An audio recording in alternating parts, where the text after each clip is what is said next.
This is Rose Ranch. Been here since 1923. It was nothing like it looks now. Dad, his dad, and myself spent a lot of time, a lot of years plowing and shaping and fixing the fields. It's a little unusual to have a cattle ranch on dike tideland. You know, it was all horses when we got here.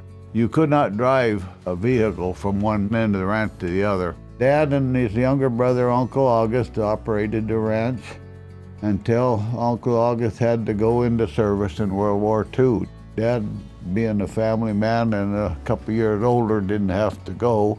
Dad just leased his half. And he came home and they split the ranch in half. Dad taking this half and Uncle August the other half. Within 3-4 years, Uncle August decided he didn't want to farm either and sold his half to Dad, so Dad had the whole ranch.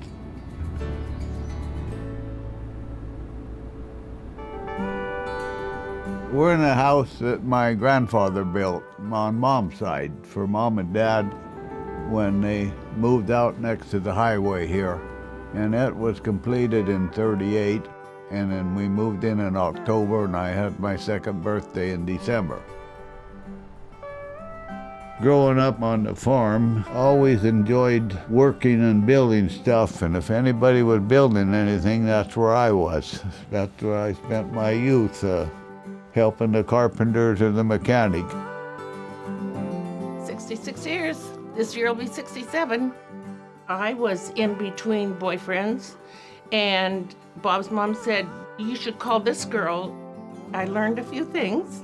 The man was good enough, and so we stayed together my senior year in high school, and then I followed him over to WSU. But I only went 1 year. I was going to be a teacher, and we knew we were going to come home to the farm. He didn't want me working off the farm, and I really didn't either. I'd studied animal science, and I wanted to raise a herd of cattle, but my dad had been a butcher, and he bought every cow that was ever on the ranch, so I was never allowed to wean a heifer and raise one. Unfortunately, he died in January of '69.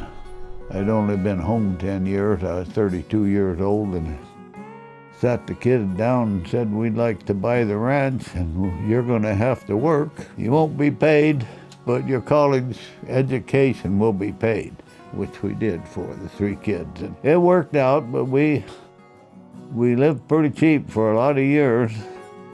And in the same time, we kept buying land that hooked onto the ranch. We were very lucky that pieces of property came up for sale. You just couldn't pass it up. When the kids got home from school, we would have to go rotate pastures. The next year, I kept all the steers and gradually started feeding all our calves. Eventually that worked into where I needed a few more heifers to make a good pen, so I was buying calves from the neighbors and wound up 1 year buying 400 calves to go with my 200. It got to be a real big business.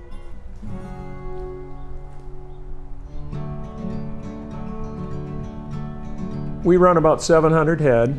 300 of those are mama cows that stay here and calve all the time. Every year we'll raise 30 bulls, of which I'll use 10 to 12, I'll rent 10 to 12, and we'll sell a few. They eat about 2% of their body weight. 1,500 pound cows eating close to 30 pounds. And I swear some of them eat double that. We've got some cows that are almost wider than they are tall.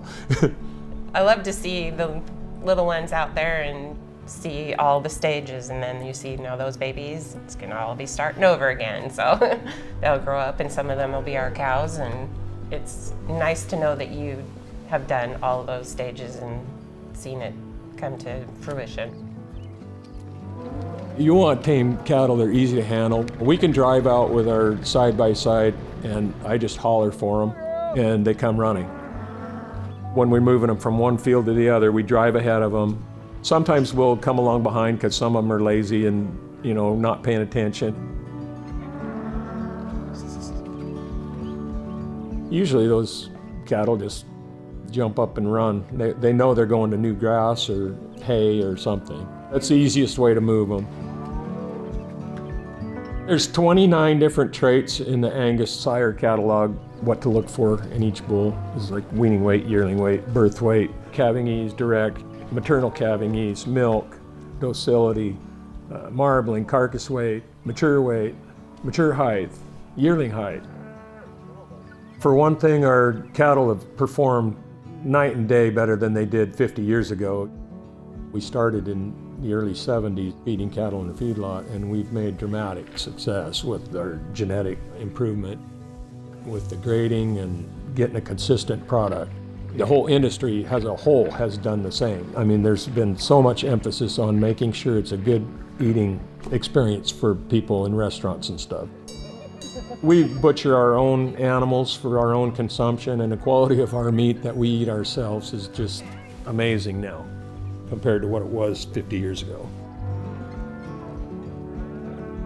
I'm out here every morning and I walk through them and look at them, and they know me and we talk to each other. The best ones are the AI calves. I can't wait for calving season when you bred that cow and you're waiting all year to find out how you did. And you see that calf come out and grow and take off, and you can see the superior genetics and stuff. It's pretty fun to watch. It's pretty amazing what my dad can do. He does it all himself. He's not hiring anyone to come AI these cows. He's picking the cows, we pick them together. He involves us in the process, but he's the one doing it. He orders the semen from select sires and it comes in, and he's doing it all, and it's just really fun to watch. The improvement on the genetics of our line 2 is really apparent in our breeding bulls and our replacement heifers. We care about our cows and we care about the ground that they're on. If we didn't, we wouldn't be here. We've been here over 100 years and we plan to be here for 100 more. In order to do that, we have to take care of it. If we put too many cattle out there and they destroy the ground, we ruin the water. You can't put too many on per acre. You got to spread them out. When it's wet, you got to move them. You can't let them get unhappy or they'll just run around in circles and tear things up. So we're constantly watching, moving, trying not to have too many cattle for the grass. To be sustainable, you got to take care of the ground, you got to take care of the cows, you got to have high quality cows because you have to be profitable. Sustainability has a lot of different facets. It's pretty crazy. Not a lot of times you get 3 siblings that are all coming back to work. That says something about what this place means to us and to people around us and just Southwest Washington in general. There's all sorts of animals on the ranch because we're treating the land right. Obviously, if you're not treating the land right, there aren't going to be animals. Come stand on our deck. Welcome arms, come in and look at it and tell us we're not conservationists. Tell us we don't care about the land. Tell us we don't care about our animals. Long hours into the night when you have troubles, you just got to make sure the welfare of the animals comes first. Cows that I take care of first thing in the morning obviously see me more than anyone else, and they know me, they're comfortable. They'll actually come up, I can pet them. They're big, fat, well-fed cows. I take care of them really well. There are a couple favorites, yeah. Some of them have names, mostly just their number. They live a very good life while they're here, and we make sure of that. The ranch is our asset that produces the beef we raise, and if we don't take care of it, we're not going to produce. The land itself is our resource. It's not necessarily the cows, it's the grass.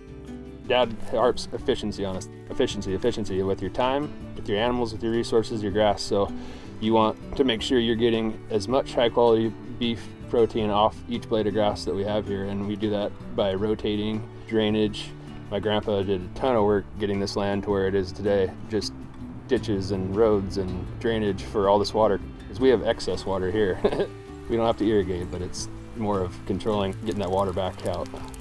Our livelihood depends on it. We wouldn't want to wreck anything that we own.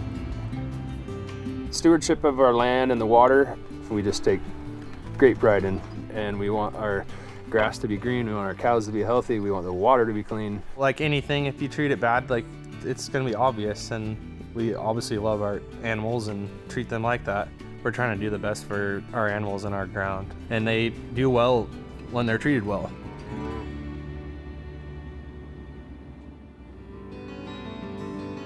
I went to college at Washington State. I originally went in forestry because I thought maybe that's something I could provide here with that, but the program switched to Idaho and I had friends in the ag, just a general ag degree, so I graduated in that and I moved to Quincy, Washington, east of the mountains. I was a crop advisor for close to 6 years. It was Thanksgiving dinner at our house. Everyone was visiting Ephrata, where our house was, and Dad came and proposed, you know, if this is something you want to come back to, the time is now. At that time, my wife had just given birth to our first daughter, Riley, who's 9 now. And we thought, you know what, let's do it. It's the time to do it. And my wife said, let's make the leap and come over here. I wrapped up my work there in the fall. As soon as crops came off, she actually moved before I did. And of course, that year we got 119 inches of rain. Just brutal, just wet, wet, wet. Our hands would crack and bleed just because of drying and getting wet and drying again and again. It's just terrible weather. And she's just stuck in the house with a newborn. We made it through that, and it hasn't been that wet ever again since, so. Sarah, our little sriracha, we call her. She's spicy. She might be my little cowgirl. Riley's kind of a little pretty girl right now, but Riley also helps me a lot. She comes out and helps steer the pickup when I'm feeding, and it's feeding time, and they like to come out. This is home. When I was in Ephrata, I met a lot of really good people, worked for some really different management styles and people that I really appreciate for that time, but it was the time to come home. When we're at work, there's time for fun and play and joking around, but it really is business first. And my grandpa actually was a person that really was able to hold that line, and it's serious when you got to be serious, and when we walk through that door at home, it's family, and we can sit there and laugh. We're loud. We're all loud. Everyone's yelling over each other. It's a good time. There's always work that comes up in family stuff, but that's been really nice having extra help around. Just because of that, we get more time on weekends with family. We do a lot of rotating and try to keep it fair and balance that.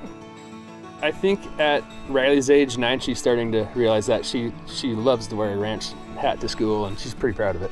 Sarah, she's just turned 3, and she loves it out here too. But loves hanging out and seeing the cows and going to see grandma and hanging out here. There's so much opportunity nowadays for women in the cattle business, and I hope that they someday have interest in that.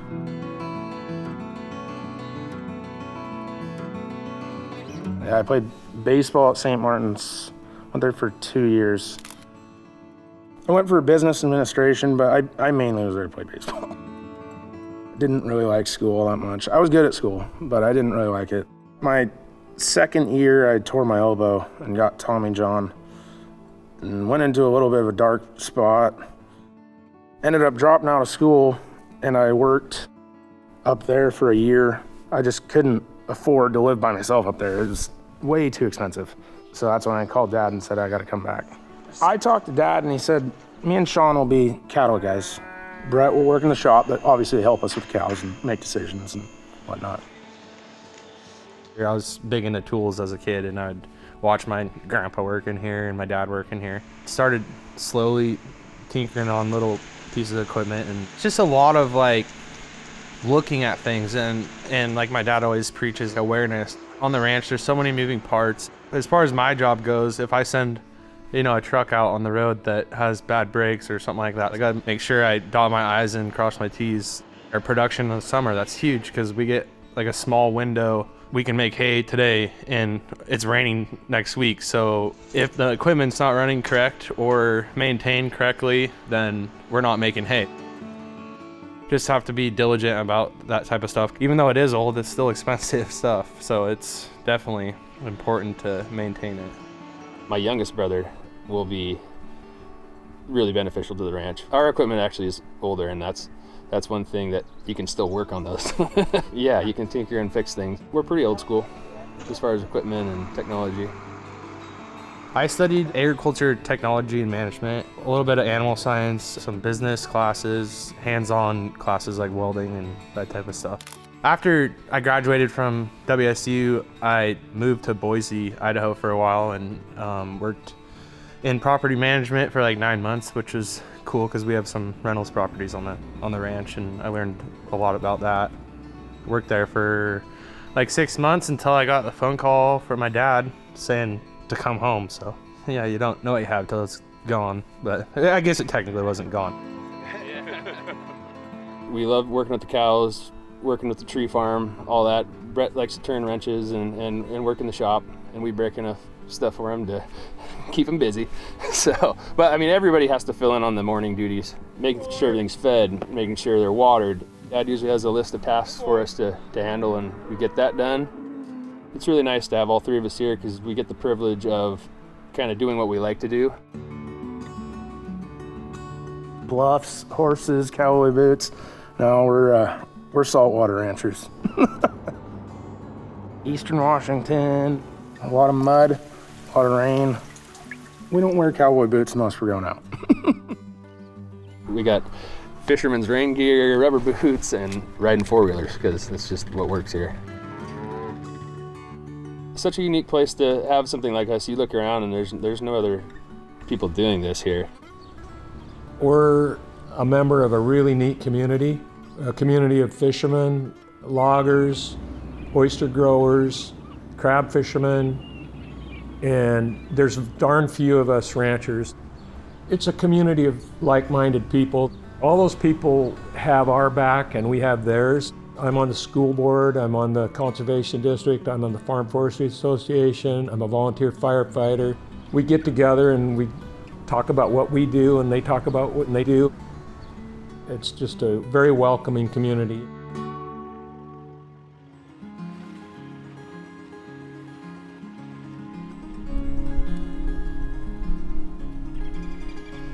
There's a story behind every tree here. You know, where you were hiding at this point and some of the oak, or you were sneaking on some ducks over there or something. We just take a lot of pride in our place, and it's cool to take part of that with our grandfather and our dad. A place like this, we're never gonna log this. It's just too cool. And we hunt here, and I've snuck on elk through here so many times I can't even count. We're gonna have that forever. It's very comforting to know that it's here forever, but it's something that we have to fight for because it won't be here forever if we don't. We had some tideland we couldn't get to without going through the timber. You had to ride a horse to get there or walk. And we logged a strip through the middle, and that's the first money I put into the ranch. We didn't log again until about 1989, and we logged 40 acres. We built a barn, bought a harrow bed, and we made some big improvements. And then it was another 10 years or so before we logged again, and we've been logging pretty steady ever since. We try to do like 10 acres of logging, harvesting a year, and we're trying to get things on a 50-year rotation so that always harvesting 50-year-old timber is good enough for making lumber and being productive. And we plant mostly Doug fir. We also plant some western hemlock. There's cedar and spruce naturally here too. And there's also quite a bit of alder. In the last 5 years since the boys all came back, we've had more labor, and so in the down times when we're not busy, we're out thinning and managing, planting trees, controlling brush, keeping everything growing. So it's really transformed into a productive forest. It's worked out to where we can play the market and cut a certain amount each year, replant it, and by the time that's grown back 50 years, it's ready to harvest again. There's constantly trees on the landscape, and we're always at a young age of the tree, we're out there managing those because there's deer and elk that feed on them, and we have to replant. We have to thin it as it gets older and make sure we have a good stand of trees. The trees on the ranch provide cover, safety for the babies when they're young in calving season. So there's always work there, but it's second to the cows.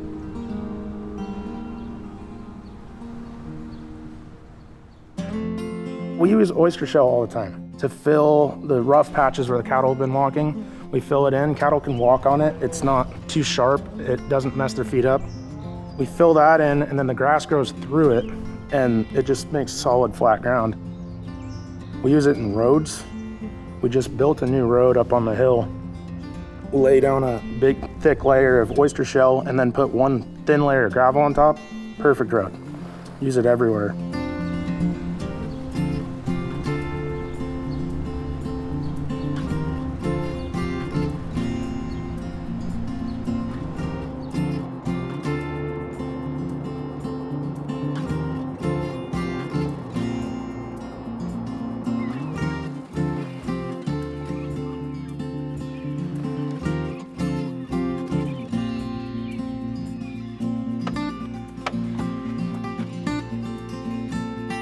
As a trade, a byproduct of our thinning and our timber is we cut out these long whips. They're 20-foot long whips that are really thin in diameter, and they work really good for poles out in their oyster beds, for marking where their lines of oysters are growing.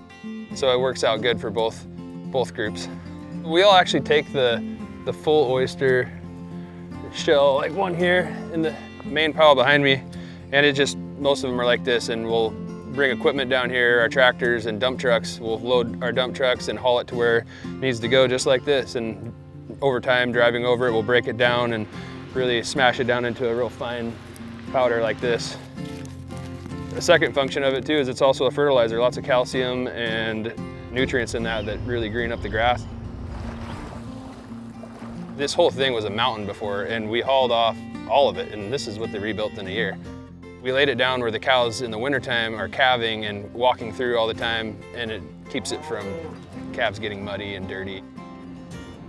It's really, really nice to be able to utilize a local resource like this that's a byproduct, and they utilize our byproduct of our thinning operation, and it really works hand in hand.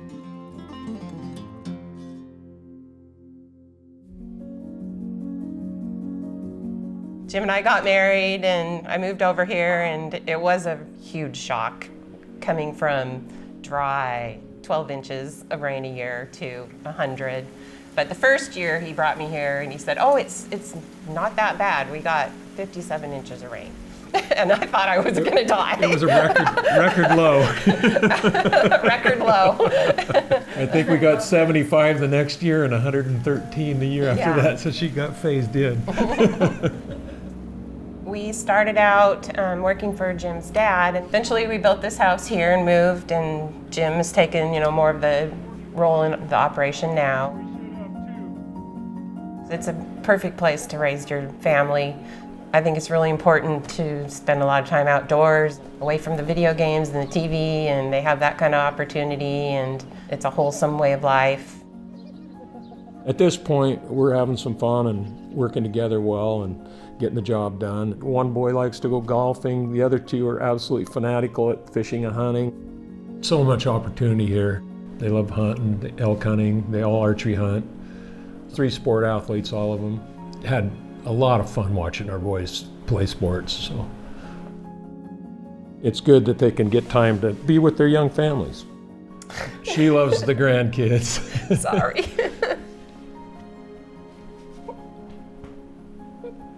It's everything. And I get to have my granddaughters and grandsons right here.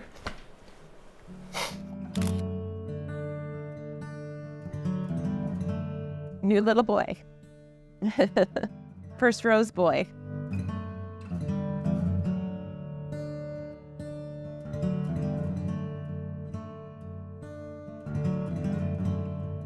First rose boy. I remember Dad was crying, bawling when I told him. He was so excited. So was Grandpa.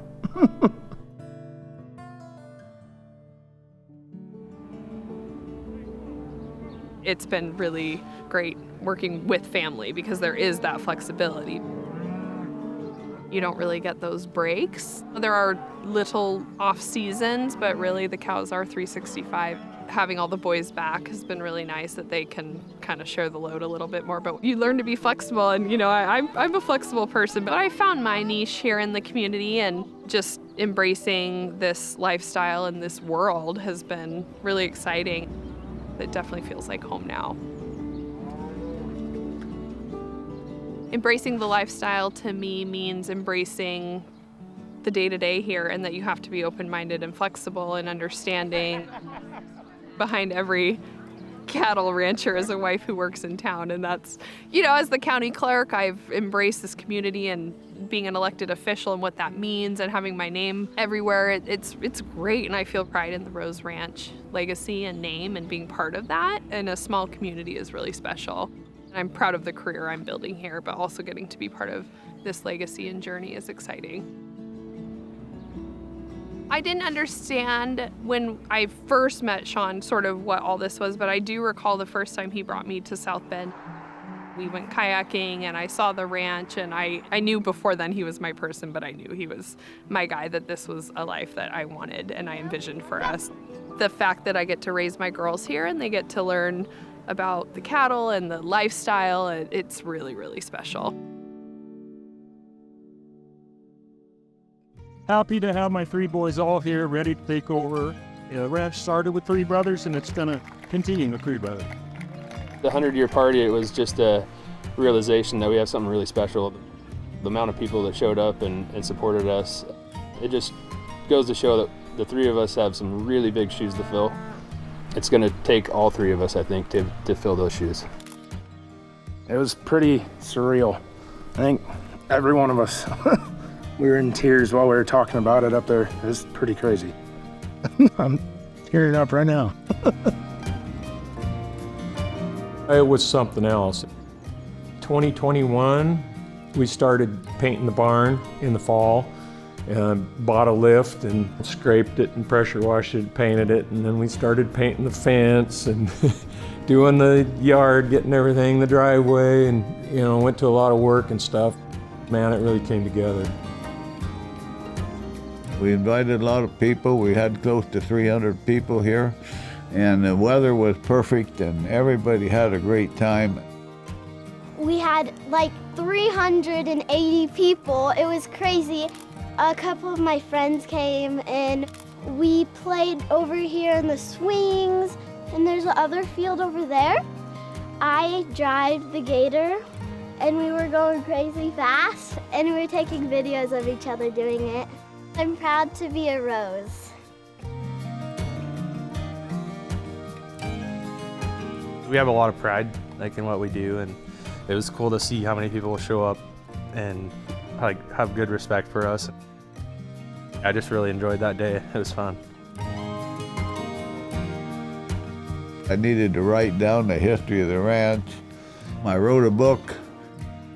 My son-in-law says, I'm going to help you here, about 3 years before the Centennial, and so we got to working on it.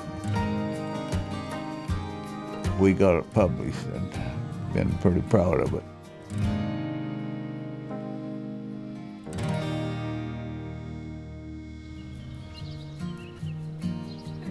You got to plan your succession early. You can't wait till your kids are 50, 60 years old. You have to move it to them when they're 30 and they got some fire in their belly to do something. That's what it takes to keep it going, is you have to get them involved young. If they aren't part owners and managers, they aren't going to be involved enough. I didn't know that we'd have a 4th generation. I was a little worried about that. And then they all came home and they're doing an excellent job and really getting interested in the cattle and the equipment. Oh gosh, Jim is just a clone of his dad. He just does a super job and the boys do a good job. We share space, money, family, friends, everything. We've all made it work, and I'm proud of what they're doing.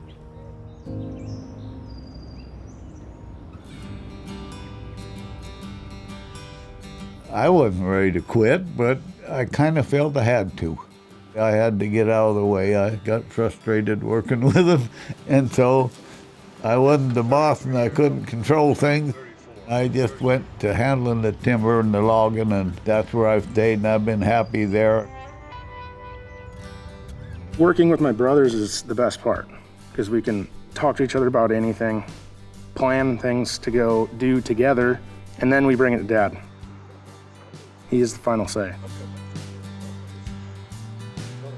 He's pretty cut and dry on it. He will be our boss, and he is our boss, but he's also our dad. So he's pretty good at keeping it separate. We're accepting of the challenge. We want to keep it going and keep the legacy up, because it's pretty cool what my grandpa and his dad and my dad have built up. I just dream that we get along and can keep running the business the same way my grandpa, great-grandpa, and my dad did it. I want my kids to be a part of it. I want my brother's kids to be a part of it. And all of us to be here and happy and ranching. it looks like we're going to keep it going. And like Jim says, we want to go another 100 years, and I hope they do. I won't be around to see it, but I think it's going to make it.